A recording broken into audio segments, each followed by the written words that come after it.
It was indeed frustrating, but you know what? The good news, though, it is early, so Colts fans, just calm down, don't panic. I don't know how many people thought they would be 3-1, getting ready to go to week. Not I. Yeah, number 5 here for this football team. Our insider here, Kevin Bowen, with us. Kevin, let me ask you this. First things first, though. What did we learn about this team yesterday? Well, I think you learned you can go toe-to-toe with one of the best teams in the league, and I think that's where you got to start. You're 3-1 at the end of the first quarter. You would have signed up for that immediately a month ago. And yes, frustrating elements to yesterday. A lot of the stuff self-inflicted. You had a season-high 11 penalties. That's a big, big number under Shane Steichen as well. So I think that's the stinging feeling AC on this Monday. It's like you had a great opportunity to go on the road, beat a Hall of Fame quarterback, one of the best teams in the league, and you just kind of let it slip away from your own doing. I think that is what's frustrating here on this Monday. But again, when you look big picture, the fact that you're 3-1, 2 very manageable home games coming up on the schedule, I think that's super encouraging. Yeah, we're looking at video here of Shane Steichen here. Just how big of a game is it for Shane Steichen and this football team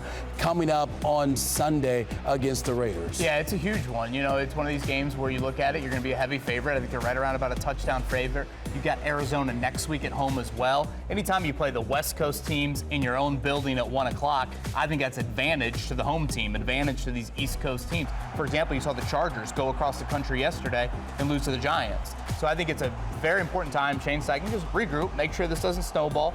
You see right there, get to 5-1, and then all of a sudden you're set up to be in a great position come the midway point of the season. Yeah, you know, when you think about Shane Steichen and this football team right now, I feel like for this team, you want to get a win here on Sunday because you don't want anything going in like, hey, yeah, same old coach year after year. This is a game they should win, and they should get it done here on Sunday. Yeah, and I think just kind of prove that what happened in L.A. was a lot of the self-inflicted stuff. And maybe that's the floor for Daniel Jones, for example. You can live with that, him looking like that as a quarterback, but you got to clean up the other stuff. The 11 penalties, obviously A.D. Mitchell, you just can't have any of that. Xavier Howard at corner right now. You know, some of those personnel issues that the team is facing, take care of that.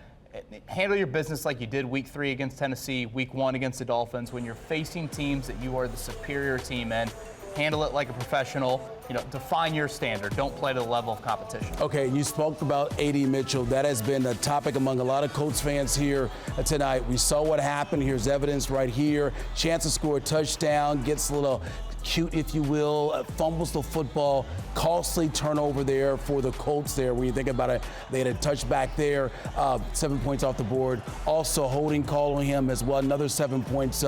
Give me your thoughts. What is the latest on this young man right now? So the latest is Shane Steichen did have A.D. Mitchell speak in front of the entire team today. Oh, wow. At the team meeting. They also had a one-on-one meeting afterwards as well. My question is this: is there anything further, AC, this week? Do we see A.D. Mitchell for sure play and dress on Sunday? Or do you feel like the accountability needs to go a step further? Obviously, Jonathan Taylor had a similar situation happen in Denver last year. Let's not act like Jonathan Taylor's track record, though, is A.D. Mitchell's. A.D. Mitchell has not done anywhere near what Jonathan Taylor's done in the NFL. And unfortunately, a lack of trust has kind of followed A.D. Mitchell in his young NFL career. If you look at last year, he was unreliable often when you targeted him. And then this year, you brought up not only the fumble, but that huge holding penalty to end the game. Where was he at kind of headspace-wise? So I think if you're going to preach accountability, you got to act on it too. Okay. And that will be a storyline to watch this week. Is A.D. Mitchell playing for this team come Sunday? All right, Kevin Bowen, he always has the inside scoop on your Indianapolis Colts.